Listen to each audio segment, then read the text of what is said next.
Hola a todos y todas, ¿cómo están? Bueno, muchas gracias por esta invitación a la Fundación Gabo y al Ministerio de Cultura. Soy Leila Messinger, soy jefa de redacción de Revista Anfibia de Buenos Aires, Argentina. Y la idea es que hoy les cuente un poco nuestra trayectoria en estos 8 años, que empieza como una revista de crónicas y de ensayos, de textos puramente, y cómo hicimos un camino de animarnos y desafiarnos a nosotros y a nosotras mismas en la incorporación de nuevos lenguajes y nuevos formatos para hacer esto que nos gusta, que es hacer periodismo diario.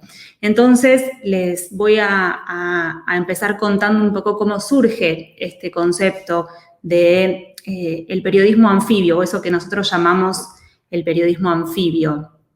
Tendríamos que partir de pensar que lo primero que hicimos fue investigar y narrar, que es un poco de dónde venimos quienes hacemos Revista Anfibia, y cómo de ahí pasamos a otras 2 etapas que son la interpretación de la realidad y la creación. Un poco la idea es contarles todas estas experiencias a lo largo de estos 8 años. Para eso me remonto en principio a contarles de dónde y cómo surge Revista Anfibia, para que se entienda un poco cuál es esa trayectoria y cómo incorporamos y cómo fuimos incorporando estos nuevos lenguajes y nuevos formatos a lo largo de estos 8 años y cómo nos animamos a conocer y a contactar y a tener vínculo con otras audiencias que no son las mismas del principio y que no son las mismas que nos leen en nuestra página web. Entonces, yo diría que primero tenemos que situarnos en 2012, que es el año de creación de Revista Anfibia. Anfibia surge en el marco de la Universidad Nacional de San Martín, que es una universidad pública de la provincia de Buenos Aires, muy cerquita de la ciudad de Buenos Aires. Es una universidad donde trabajan muchísimos de los académicos y académicas que son autores y autoras de nuestra revista. Y los primeros textos o la idea original de Cristian Alarcón, que es el director de Revista Anfibia, era construir autores y autoras anfibios o textos anfibios que estuvieran escritos a 4 manos por un periodista y por un cientista social. Un poco la idea era que cada uno pudiera aportar sus herramientas, ¿no? Que los periodistas o los cronistas vinieran con las herramientas de la narrativa y los cientistas sociales pudieran dar algunos marcos teóricos para construir algunas ideas sobre esos procesos de narración de la realidad. Además, lo que tiene desde el principio Revista Anfibia es una fuerte impronta visual, ¿no? Siempre trabajamos con fotógrafos, fotógrafas, ilustradores, ilustradoras que le ponen arte a nuestros textos. Entonces, siempre esas parejas anfibias además tenían como esta otra impronta visual. Con el tiempo, lo que fue sucediendo fue que nuestros cronistas empezaron a construir ellos mismos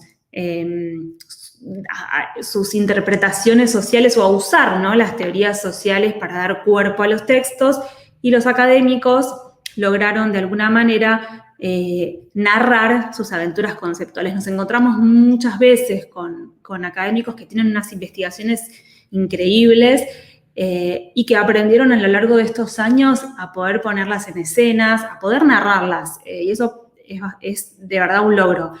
Yo acá les muestro como algunos ejemplos que me parece que son, digamos, que tienen que ver con este proceso, ¿no? Josefina Licitra, que es una cronista que obviamente todos conocemos, que escribió una nota sobre la primera vaca clonada en Argentina. Tenemos textos en donde trabajaron sociólogas y cronistas, como en este caso Eleonor Faur y María Florencia Alcaraz, donde escribieron con una mirada feminista, que es una también de las características de la revista.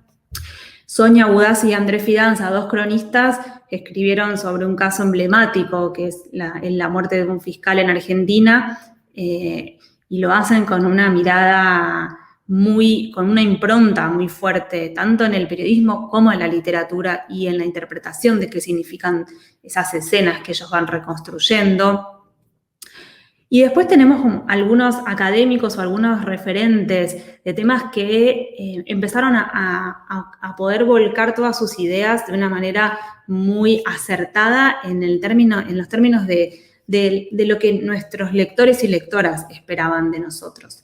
Iliana Arduino es un caso muy paradigmático. Ella es una abogada experta en género, que es alguien además muy cercano a nosotros, a Revista Anfibia, y este es uno de sus textos más leídos en la revista, en donde narra o toma parte de un caso, de un femicidio muy trascendental, ¿no?, que sucedió en Argentina en 2017, y un poco puede como dar unas herramientas de interpretación de qué significaba ese femicidio en la sociedad argentina y por qué hubo tal movilización del movimiento de mujeres y feminista a partir de ese caso.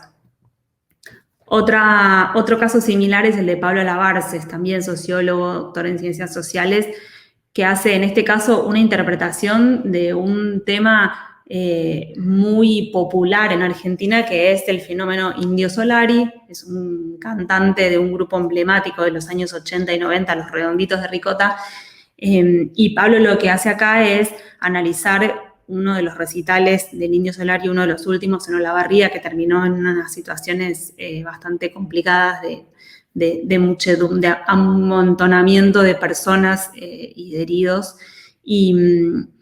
Y en definitiva, el Indio Solari es en la Argentina un personaje muy particular, y es, creo, una de los cantantes que más personas convoca. Ir a los recitales del Indio Solari es un ritual, o era un ritual porque no se hacen más.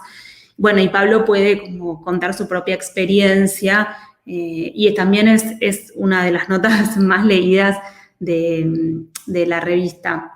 Y entonces lo que nosotros en principio encontramos ahí, en esa trayectoria en la que estos académicos y estos periodistas pueden navegar y sentirse muy cómodos en los mundos de los otros, que Anfibia empezó a ofrecer nuevos y sofisticados puntos de vista y nuevos y sofisticados formatos para pensar los problemas de la agenda y los temas universales, ¿por qué no? Muchas veces, digamos, tenemos crónicas que por ahí que no conversan específicamente con la agenda, pero sí hablan del amor, de la muerte, de la salud, de la vida y demás. Entonces, en definitiva, nosotros nos constituimos a lo largo de todos estos años como un espacio, una revista que provee herramientas de lectura de los acontecimientos, y eso tiene muchísimo que ver con todo el trabajo que hicimos con esos académicos y académicas y con esos cronistas a lo largo de todos estos años para poder cruzar esos mundos. Y al principio, digamos, era necesario que fueran parejas, y después, digamos, eso se fue como arraigando en la cultura de la escritura periodística en estos personajes. Y al mismo tiempo, como Anfibia es un espacio que surge, que nace y que vive en una universidad, nos consolidamos también como un lugar de formación, y durante esos 8 años, hasta el momento del comienzo de la pandemia, dimos talleres presenciales en nuestra redacción, y para nosotros eso es como un momento de encuentro muy, muy placentero con quienes nos leen. Una vez que todo esto ya estaba mucho más acertado y más claro y más comprendido por los lectores, nos animamos a explorar un poco qué pasaba si el contenido que producíamos no era solamente para la página web, ¿no? ¿Qué pasaba si podíamos explorar otros lenguajes? Lo propio de un anfibio es la metamorfosis, es la transformación, es el cambio. Y empezamos a meternos de manera más profunda en las conversaciones en tiempo real que suceden en las redes sociales, tanto sobre todo, ¿no?, en Twitter, que creo que es una de las redes sociales donde más se conversa, y pudimos aportar focos originales y participar de esa conversación y a veces hasta marcar agenda con nuestras producciones en las redes sociales. Y empezamos a pensar como en qué cosas podíamos, en qué contenido nosotros podíamos de alguna manera construir y que fuera solamente pensado para las redes y que no tuviera la lógica de cuántas lecturas tenía un texto. Y eso también era una forma de empezar a dialogar con nuestras audiencias. Un poco lo que nosotros encontrábamos en las audiencias en ese momento como de empezar a explorar esto, es que compartir un texto de Anfibia para nuestros lectores y nuestras lectoras era una forma de sentar partido en una discusión. Era una forma de tener argumentos para poder conversar sobre un tema, era una forma de convencer tal vez a otra persona de por qué uno estaba parado en una postura ante un determinado tema, siempre con perspectiva de derechos humanos. Entonces, ahí nos animamos un poco a explorar cómo era nuestra audiencia, quiénes son nuestros lectores y nuestras lectoras. Y con algunas encuestas y con varias encuestas a lo largo de estos años, pero con una muy profunda que hicimos en 2019, tenemos como algunas certezas y un poco también creemos que es muy importante tener información de quiénes nos leen y quiénes nos siguen en las redes y por qué cosas representamos para esas audiencias. Entonces ahí encontramos que tenemos una audiencia principalmente universitaria, principalmente de estudiantes universitarios y de docentes, no solamente universitarios, en general de todos los niveles, pero muchísimos docentes secundarios y universitarios, o sea, de la escuela media y de la universidad. Muchísimos cientistas sociales, que además son quienes son nuestros autores también, ¿no? Esos cientistas sociales que aprendieron a usar las herramientas de la literatura para poder narrar, psicólogos, abogados, periodistas, ¿no? Muchos periodistas y sobre todo también muchos productores de televisión y de radio que de alguna manera usan nuestros contenidos y para producir sus propias agendas en los medios. Muchísimas veces los autores que escriben en Revista Anfibia después aparecen son invitados, ¿no?, a programas de noticias para conversar un poco sobre algunos acontecimientos que escriben para nosotros. El 60% casi de nuestra audiencia son mujeres y no es un dato menor, digo, para nosotros es muy importante eso, además porque nos definimos como una revista que tiene una transversalidad feminista, que en general atraviesa todos los temas, y eso, bueno, obviamente se refleja también en quienes son nuestras lectoras principales. La mayoría de esta audiencia tiene entre 25 y 40 años más o menos y tiene además una serie de consumos culturales que para nosotros también es un dato porque obviamente eso se traduce también en cuál es el contenido que esperan de nosotros. Y ahí me refiero a que son personas que siguen las series del momento y que discuten en las redes sobre las series del momento, que van al teatro, que van al cine, que van a bares y a restaurantes antes de la pandemia y de la cuarentena, pero bueno, que tienen una serie de consumos culturales que para nosotros se traduce también en quiénes son estas personas. Así que un poco el sentido de tener información y de tener ideas sobre quiénes están del otro lado también tenía que ver con, bueno, entonces, ¿qué les podemos ofrecer a todas esas personas que nos siguen en Facebook, en Twitter y en Instagram y que para nosotros, bueno, obviamente son de las fuentes de alimentación de lo que hacemos todos los días? Tengo algunos ejemplos que me parece que son interesantes para pensar como algunas acciones concretas que hicimos a raíz de algunos acontecimientos en las redes sociales únicamente, ¿no? Que no tenían una traducción en un texto concreto. En 2018, en Argentina, se discutió una ley de legalización del aborto que no fue aprobada, que fue rechazada en la segunda cámara, en la Cámara de Senadores. Y un poco lo que fuimos construyendo a lo largo de toda esa cobertura, parados desde un lugar de apoyo a los derechos de las mujeres, hicimos como varias acciones a lo largo de toda esa cobertura que un poco lo que gritaban era, bueno, salgamos de la pantalla. También lo que sucedía en las calles en Argentina en ese momento era que estaban ocupadas por las militantes a favor del aborto y por los militantes que no estaban a favor del aborto. De verdad lo que había en Argentina, lo que hubo en Argentina en 2018 fue unas movilizaciones muy fuertes a raíz de este tema. Y un poco algunas de nuestras intenciones fueron romper, ¿no? Salir de la pantalla. Entonces organizamos algunas actividades adentro de nuestra redacción, algunas con las autoras y nuestras referentas en los temas de derechos sexuales y reproductivos, y entonces las invitamos a todas a desayunar el día que se iba a discutir la ley en la Cámara de Diputados, y fue una escena muy hermosa porque fue como una previa que hicimos. Y antes de la previa de que se discutiera la ley en el Senado, lo que hicimos fue invitar a las jóvenes que eran, bueno, quienes habían alzado la voz y quienes habían puesto los cuerpos en la calle en esas manifestaciones para que conversaran, y entonces un poco ahí invitamos al público y a salón lleno, bueno, estas jóvenes conducidas por una periodista que invitamos, que también es amiga de la casa, Luciana Pecker, conversaron y contaron un poco cómo era su experiencia. Ellas venían de la militancia estudiantil, que también era un movimiento que se fortaleció en los últimos años en Argentina, de la militancia estudiantil en escuelas secundarias.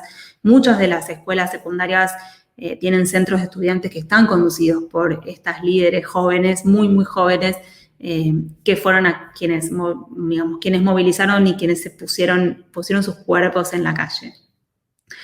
Y un poco lo que hicimos en el día que se debatió en el Senado fue convocar a un ilustrador para que dibujara en tiempo real a algunos de los senadores y senadoras que hablaban en el debate, mientras nosotros juntábamos en la redacción frases que después convertimos en estas pequeñas como estampitas, ¿no? Estas piezas gráficas que ustedes ven ahí, que tienen como o sea, fueron muy exitosas en las redes sociales porque a tiempo real, por supuesto no de los 70 y pico de senadores, pero sí de algunos que dieron discursos muy interesantes, tanto de un lado como del otro. Si ven ahí, el verde se identifica con quienes están a favor del aborto, tiene que ver con los pañuelos, y los celestes eran quienes estaban en contra del aborto, y un poco lo que hicimos fue,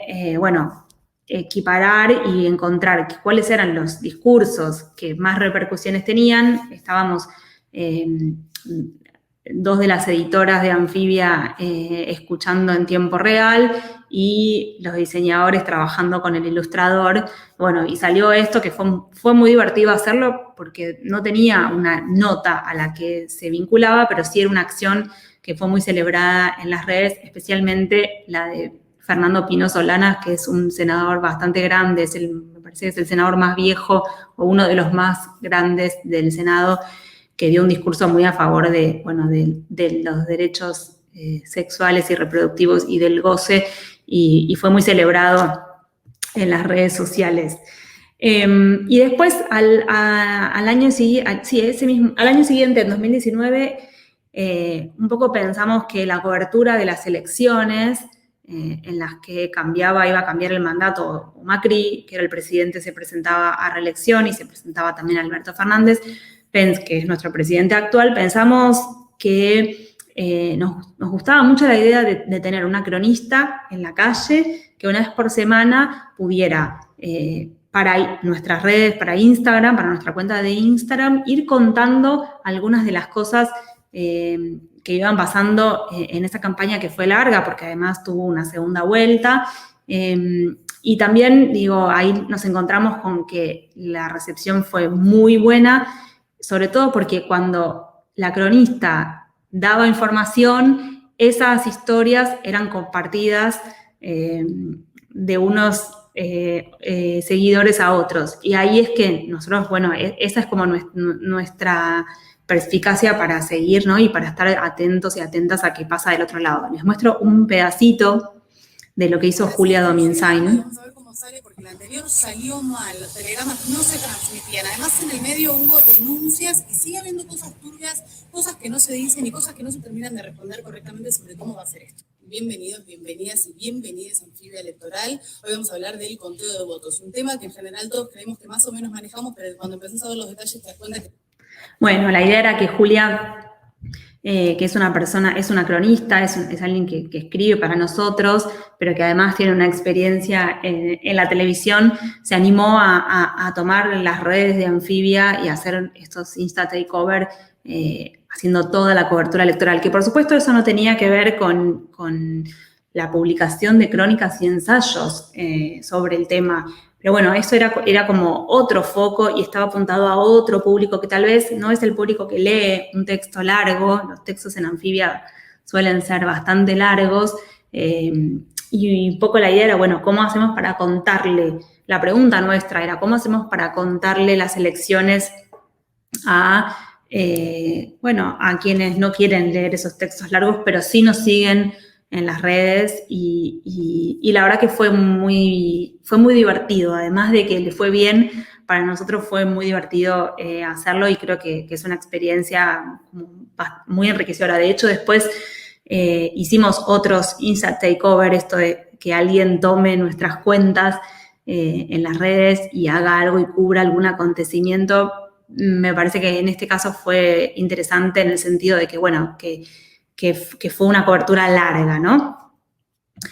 Y después les quería contar esto que estamos haciendo ahora, que también, digo, no tiene que ver con la coyuntura específicamente, pero sí, como les contaba antes, uno de nuestros públicos más lectores son los docentes, y son los y las docentes, y siempre tenemos la inquietud de que nos llegan mails y nos llegan comentarios de gente que nos dice, los leí en tal materia o en tal materia usé una nota de Anfibia para explicar un tema y siempre tenemos la intención de recopilar todo eso y bueno, nunca encontrábamos el momento y se dio ahora.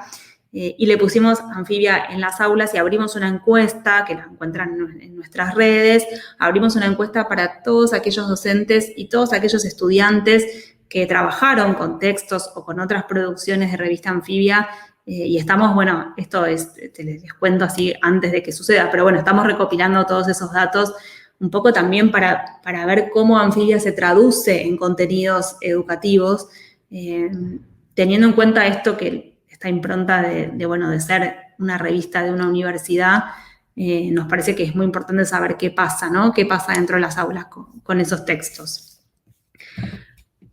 Bueno, esa es como las exploraciones que hicimos en las redes sociales. Hay muchísimos ejemplos más, los pueden encontrar en nuestras redes sociales. Otro de los lenguajes que exploramos desde hace unos 2 o 3 años es, creo que, uno de los formatos más novedosos de estos tiempos, que es el podcast. Un poco lo que buscábamos era pensar cómo podíamos traducir los contenidos de Anfibia, cómo podíamos traducir esa mirada, ¿no? Esa impronta, ese foco específico y esa mirada para interpretar la realidad a un lenguaje sonoro. O sea, cómo esos contenidos anfibios, cómo ese periodismo anfibio podía convertirse en un lenguaje sonoro. Y ahí hicimos una exploración bastante grande también sobre audiencia y sobre quiénes son nuestros lectores, que un poco da el resultado de este pequeño mapita de podcast que venimos haciendo desde hace unos 2 o 3 años. Nuestra audiencia en podcast es completamente distinta. No completamente distinta, pero bueno, parcialmente distinta a nuestra audiencia en los textos. Nos encontramos con que muchos lectores y lectoras nuevos de Anfibia venían y llegaban a Anfibia porque habían escuchado nuestros podcasts. Y ahí, bueno, claro, descubrimos un mundo, unas audiencias muy nuevas, que además son audiencias muy de nicho, ¿no? El podcast ya no tiene audiencias masivas, como por ahí tiene un medio de comunicación tradicional, sino que son productos hechos para intereses muy específicos, casi de nicho. Entonces, digo, ahí nosotros tenemos como una variedad enorme de cada vez más grande, por suerte, de podcasts que van desde los podcasts conversacionales, que son como nuestros clásicos a esta altura, que son Batalla Cultural, que es un podcast sobre política, que ahora empezó su 3ª temporada, Todo es Fake, que es un podcast sobre tecnología y mundo digital, que lleva también ya 3 temporadas, y El Deseo de Pandora, que es nuestro podcast feminista. Ahora en un par de semanas empieza la 3ª temporada también. Los 3 son podcasts conversacionales, esto es de entrevistas con referentes y referentas de estos tres mundos. En general nos damos el lujo ahí tal vez de hacer entrevistas, que es algo que nosotros no hacemos, no publicamos entrevistas como formato entrevista, y ahí tenemos esa posibilidad de explayarnos, y en general están atravesados por los temas de la agenda, al menos de la agenda argentina, que es, obviamente nuestra principal agenda. Entonces van a encontrar ahí en esos podcasts, como todas esas conversaciones con personajes que están pensando. Personajes me refiero a veces son académicos o académicas, a veces son activistas, a veces son especialistas, a veces son políticos, en el caso de Batalla Cultural, o pensadores de la política, y se producen ahí como unas conversaciones muy interesantes. Y después apostamos como algunos otros formatos dentro del lenguaje sonoro que se van un poco más hacia la narración y hacia la ficción incluso. Ahí van a ver cuerpo, poliamor. No me quiero extender mucho en cuerpo, poliamor porque tienen que ver con algo que voy a contar después, pero son lecturas de nuestros libros en papel. Fugas es un podcast narrativo, creo que es el primer podcast narrativo que hicimos sobre fugas famosas de cárceles argentinas y uruguayas. Son 4 capítulos muy, muy interesantes porque tienen todo un trabajo sonoro detrás muy interesante. Y después ya este año nos metimos un poco más de vuelta en la coyuntura y nos animamos a hacer algunas cosas más diarias, como muy en una, más coyunturales, y otros podcasts que están pensando, por ejemplo, después de la pandemia, que está pensando concretamente en qué sucede en este momento, y La Enredadera, que también trabaja temas más de tecnología. Nuestra audiencia en podcast también la tenemos estudiada, el 60% tiene entre 18 y 34 años, la mayoría nos escucha por Spotify. Paso así de paso el aviso, pueden encontrarnos en Spotify. Y es un público, esto que les decía antes, ¿no? Es un público bastante distinto al de nuestra revista. Así que para esa incursión para nosotros en el lenguaje sonoro fue todo un descubrimiento, y ahí estamos construyendo un escenario que es muy distinto a la revista. Hicimos también una exploración, tal vez, no sé si la única, pero una de las más importantes y la que de verdad sentimos nuestra y que hicimos en colaboración con Facebook, pero con apoyo de Facebook, pero que fue íntegramente hecha en Anfibia, que es Plataformas, que es una serie documental de 4 episodios que cuenta un poco qué sucede en el mundo de la economía de las plataformas. Me refiero a qué pasa con los trabajadores y las trabajadoras de Rappi, de Pedido Ya, de Uber, de Globo, etc. Fue algo que hicimos durante nos llevó varios meses. lo subimos a está en nuestro canal de YouTube, pero además fue transmitido por Canal Encuentro este año, que es el canal cultural del Estado argentino. Les hago escuchar un pedacito del tráiler para que puedan... Con Rappi, a lo largo de los 6 meses, la fantasía se acabó.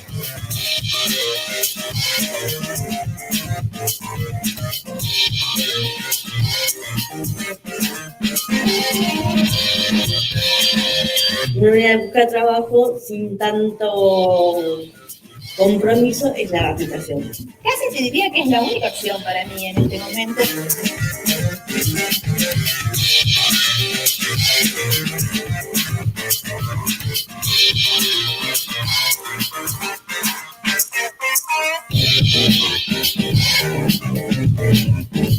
Cuando me bajé la aplicación, vi que era rentable y de ahí me animé.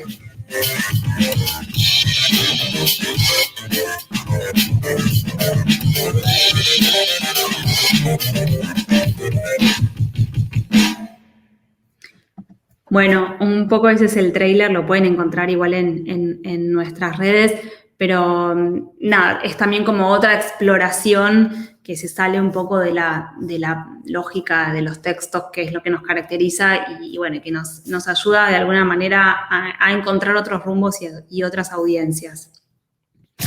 Y acá voy a seguir con algo que para nosotros fue tal vez una de las apuestas más diferentes, no tanto por el contenido en sí, pero sí por el formato, que es Anfibia Papel, y que yo creo que es una exploración que hicimos también por la madurez que tiene la revista en 2018, que llevaba 6 años, y que nos permitió pensar que una revista que nació como una plataforma digital se animó de verdad a saltar las pantallas, proponiendo un cruce con el arte y derivando en un producto impreso, en un libro, 2 libros en este caso, que son casi unos objetos fetiche, porque son objetos bellos, lindos, y que tienen textos que tal vez son textos que nosotros no publicaríamos en la revista, no porque no tengan la calidad, sino porque son textos que tienen otros tiempos de lectura, son textos que tienen otros temas de conversación y son textos que tienen otras plumas. Hay gente que escribió en nuestros libros de Anfibia Papel, que son Poliamor y Cuerpo, que no necesariamente han escrito en la revista. El primero fue Poliamor. Van a ver que hay todo un trabajo vinculado con el mundo del arte que es enorme y todo un trabajo en relación con nuestros autores y autoras que escribieron en el libro. Es un libro que cuenta 15 historias de amor del final de la separación al enamoramiento y digamos, donde convocamos a una serie de artistas para que también ilustren ese texto. Son además textos que van de la no ficción al ensayo y que rozan la ficción. Por eso también decía que es algo que no publicaríamos nunca en la revista, pero que sí tienen como una impronta muy especial. Ese Poliamor fue el primero, Cuerpo fue el segundo. Van a ver que también hay una impronta muy fuerte del arte y trabajamos con autores muy, muy importantes y que tal vez no necesariamente siempre publican en nuestra revista. Y por supuesto, esto lo celebramos como nos gusta, con presentaciones y fiestas en vivo en varios lugares, que es también una forma de vincularnos con las audiencias. La primera fiesta, la de Poliamor, la hicimos para las primeras 200 personas que compraron el libro. Y algo parecido pasó con Cuerpo. Y de alguna manera es una forma de que para nosotros, digamos, que estamos todo el tiempo detrás de la pantalla, nos vincula con las audiencias de una manera muy amorosa y por supuesto muy divertida. Y otra de las exploraciones que hicimos con el mundo del arte, yo creo que ahí es donde pasamos de la interpretación a la creación y que es algo que en Revista Anfibia siempre estuvo presente, el vínculo con el mundo artístico, tanto por cómo ilustrábamos las fotos y los textos, y por quiénes eran nuestros fotógrafos y nuestros artistas que trabajan con los textos. Digo, también en ese entrenamiento de periodistas que pudieran escribir mirando a las ciencias sociales y académicos que pudieran narrar, nos encontramos también con fotógrafos, pero sobre todo con ilustradores que pudieron poner su arte y sus destrezas y sus habilidades para ilustrar los problemas de la coyuntura. Y muchas veces son artistas los que convocamos que no necesariamente están mirando los problemas de la agenda o están mirando lo real y lo contemporáneo y lo coyuntural. Pero un poco la propuesta siempre y la apuesta es siempre a que puedan convertir sus trabajos en ilustraciones para los textos que publicamos. Y a veces les pedimos textos, les pedimos ilustraciones sin tener los textos. Entonces es, doble el desafío. Y yo creo que en esa exploración y en ese vínculo que siempre tuvimos con el mundo del arte apareció en algún momento de una manera más fuerte y siempre de la mano de Cristian Alarcón, que es quien viene siempre con estas ideas y todo el equipo trabaja para redoblar la apuesta siempre. Fue la creación de esto que llamamos el Laboratorio de Periodismo Performático. Entonces, ese vínculo que había empezado con la publicación de textos en las redes, en la web, y que después pasó a ser también un objeto o dos objetos en papel, en este caso tenía la impronta del vínculo con las artes escénicas en general y con la performance en particular. El Laboratorio de Periodismo Performático inició un camino en el que los periodistas, que son los periodistas que trabajan con nosotros, hicimos una convocatoria, ¿no? Pero digo, son periodistas que conocen el trabajo de Revista Anfibia, construyeron un diálogo con artistas. Así como habíamos hecho con los académicos, ahora fue vincular esos dos mundos, el mundo periodístico y el mundo del arte, y por supuesto eso tiene también unas nuevas formas de vincularnos con las audiencias. Hicimos una convocatoria abierta en 2018 para equipos de periodistas y artistas. Se presentaron 192 equipos, que para nosotros fue un éxito porque es algo que nunca se había hecho. Elegimos 6 que trabajaron durante 6 meses con un tutor cronista y un tutor artista para poner en escena performances basadas en investigaciones periodísticas sobre temas de la agenda, sobre temas de la coyuntura. Entonces, durante todos esos meses, estos equipos, que en general fueron de más de 2 personas, algunos de 2, pero en general eran equipos más grandes, trabajaron investigando un tema y dándole una forma performática a esas investigaciones. Algunas de esas performances se presentaron en la vía pública, por ejemplo, hubo varias en las marchas, fue justo el año que les contaba antes del debate por el aborto legal. Algunas de esas performances fueron en la marcha, algunas fueron en la Facultad de Derecho de la Universidad de Buenos Aires, una institución muy emblemática en Buenos Aires, y una de las performances tenía que ver con pensar el techo de cristal que tienen las mujeres que trabajan en el Poder Judicial, y se hizo adentro de la Facultad de Derecho, y otras se hicieron en espacios culturales, en museos, y también muchas quedaron como piezas para las redes sociales. Yo les traje 2 ejemplos que me parece, a mí son algunos de los que más me gustan. Les muestro un pedacito. Esta es una performance de un grupo que trabajó sobre el tema aborto, Surdelta, y que en este caso lo que trabajaron fue justo en el momento del Mundial de Fútbol de Rusia. Abuela.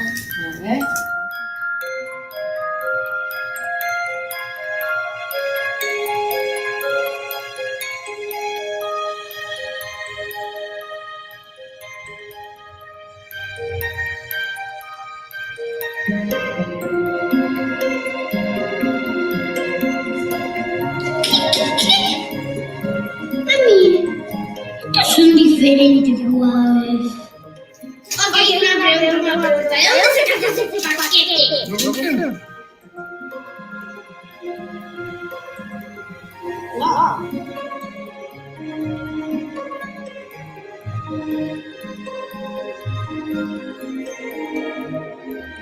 ¿Quiénes son? Son jugadoras de Larus. ¿Y no la han jugado? ¿No? ¿Pero quiénes son? ¿Y otra? Es un paquete de nenas. ¡De España, de Argentina! ¡Oh! ¿Te falta alguna de esas? Todas.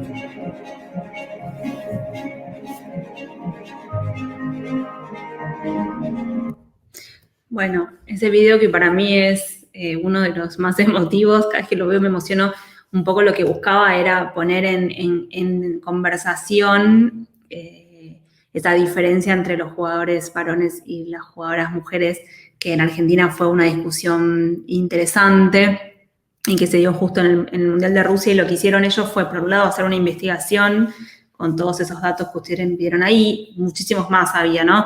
Bueno, ¿cuánto gana un futbolista promedio en Argentina? Ni hablar de cuánto gana Messi, pero un futbolista promedio, y cuáles son todas las cosas que tienen que hacer las mujeres jugadoras de fútbol de los equipos de primera división para tener su ropa y sus camisetas y poder entrenar y demás. Y después lo que hicieron fue, como estaba obviamente el álbum de figuritas del Mundial, ellos agarraron unos sobres, los abrieron con vapor, y entonces imprimieron unas figuritas con las caras de jugadoras mujeres de todos los equipos que participaban del Mundial, y bueno, las volvieron a cerrar y se las dieron a estos niños, que eran todos, bueno, niños conocidos, que estaban juntando las figuritas, y pasó esto que vieron ahí. Que bueno, que esto, como bueno, fue como construir de alguna manera una performance. Y después el otro es esta performance que se llamó Micropolítica de la Supervivencia Gorda, que para mí fue algo muy impactante que sucedió. Era Ana Larriel en escena contando cuáles habían sido todos los problemas en su vida por tener el cuerpo que tiene, cuáles fueron todas las discriminaciones que sufrió en su vida por tener el cuerpo que tiene. Y esto se presentó en el Centro Cultural Conti, que es un centro cultural que está en el predio de la ex Escuela de Mecánica de la Armada, que era un centro clandestino durante la dictadura. Bueno, fue todo muy especial, y por primera vez Ana se animó a contar eso en público. Ana es una activista gorda, y les muestro un pedacito muy chiquito para que... Es muy cortito. Yo destruí partes de mi cuerpo. Todo lo que pude. No era un excedente, no era impropio. Era yo misma a la que reducía, a la que quemaba, a la que eliminaba. Yo sobreviví. Yo salí del loop del amor propio, rompiéndome a pedazos. Bueno, un poco es raro, les muestro un pedacito muy cortito, pero realmente fue muy impactante. Pueden encontrar igual los textos y más videos en nuestra web. Eso fue la experiencia de 2018. En 2019 volvimos a abrir la convocatoria a nuevas 4 performances que, bueno, que están ahí, estuvieron trabajando los equipos y estaba todo listo para presentarse en marzo y abril de este año, y bueno, por obvias razones eso está pendiente y apenas se vuelvan a abrir los espacios culturales, yo creo que vamos a hacer fuerza para que esas performances sucedan. Y al mismo tiempo, en 2019 se abrió una convocatoria en Colombia, también donde se produjeron 3 performances en conjunto con nuestros aliados allá. Así que bueno, es una experiencia que obviamente necesita la presencialidad, pero bueno, ahí estará y ahí seguirá y seguirá siendo nuestro vínculo y nuestro encuentro con las audiencias. Y después, bueno, obviamente como a nosotros nos gusta siempre celebrar y siempre vernos las caras, nos animamos también a organizar esto que llamamos el Festival de Pensamiento Contemporáneo, que fue un evento que hicimos el año pasado en Rosario y que teníamos listo un par de eventos más para 2020 que, bueno, que obviamente no pudieron ser, pero en donde un poco lo que hicimos fue traducir esas conversaciones que nosotros pensamos siempre para los textos, en donde académicos, artistas, periodistas, escritores piensan lo real y lo llevamos al escenario. Y lo llevamos además a la ciudad de Rosario, que es como nuestra segunda casa, y armamos un festival de 3 días donde más de 50 artistas y académicos, y escritores y periodistas se sentaron a conversar sobre 6 temas de la agenda para más de 3.000 espectadores, y organizamos además un taller para 14 periodistas de América Latina con Cristina Fallarás, la periodista española. Bueno, nada, y estas cosas que nos gustan a nosotros, que son los encuentros y vernos la cara. Así que eso fue como, bueno, todo lo que pudimos hacer antes de que llegara el coronavirus en esta búsqueda, en esta exploración de nuevos formatos, de nuevos lenguajes y de vincularnos con las audiencias de siempre y con audiencias nuevas. Y poder como explorar y explotar esa posibilidad de salir de la pantalla, de romper la pantalla y encontrarnos con quienes nos leen, que bueno, que creo que es una de las cosas más divertidas que nos toca hacer. Bueno, y llegó la pandemia. ¿Y qué hacemos? Esa fue como una pregunta que nos asaltó en los últimos días que estuvimos en la redacción a principios de marzo. Nosotros entramos en cuarentena una semana antes de que el gobierno argentino decretara la cuarentena, porque ya estábamos preocupados y porque veíamos que la situación se estaba poniendo bastante más complicada en Argentina. Tal vez no tanto en relación a los números, a las víctimas y a la cantidad de contagiados y de muertos, porque no tenía un número significativo en marzo, como sí tenemos ahora, pero es cierto que ya se avecinaba el clima y entonces una semana antes, desde el 13 de marzo, estamos en cuarentena. Así que hace 9 meses que no nos vemos la cara más que por las pantallas, como supongo que les pasará a muchísimas de las personas que están mirando en sus respectivos trabajos. Pero bueno, una de las preguntas era ¿qué hacemos? ¿Cómo cubrimos? ¿Cómo vamos a hacer la cobertura de la pandemia? Cuando pensábamos además que esto era algo de un par de meses, no que iba a llevar tanto tiempo. Y ahí pensamos varias estrategias. Siempre un poco la lógica fue salir del relato de los muertos y de hacer ese periodismo de conteo de cuerpos. No era nuestra intención, no es algo que nosotros hacemos, pero además fue bastante explícito. Antes de eso yo no pude no nombrar esto que hicimos porque para mí fue la última actividad en vivo, y un poco también pensando en cómo hacíamos esa cobertura y salir del conteo de cuerpos, no puedo no pensar en que la última actividad que hicimos en Cuerpo Presente Todo fue una actividad que cruza de alguna manera esta ruptura de la pantalla con nuestra exploración por nuevos formatos. Hicimos un episodio del Deseo de Pandora, nuestro podcast feminista en vivo en el Centro Cultural Recoleta, que es un centro cultural de la ciudad de Buenos Aires. Íbamos a hacer 3 encuentros más, que obviamente no pudieron ser, pero bueno, esta fue la última actividad que hicimos en vivo. Ahí nos abrazamos, fue creo que el jueves o el viernes de la última semana que fuimos a la redacción antes de la cuarentena.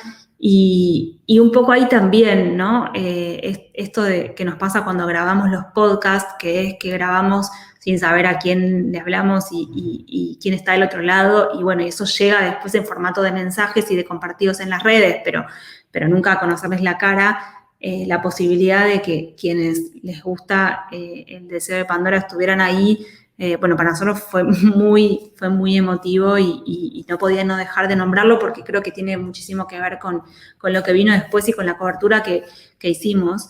Y ahí pensando también en que cómo hacíamos para dar belleza, cómo hacíamos para contar la pandemia, pero a la vez para dar belleza, y un poco fuimos explorando y abriendo nuestros vínculos con artistas.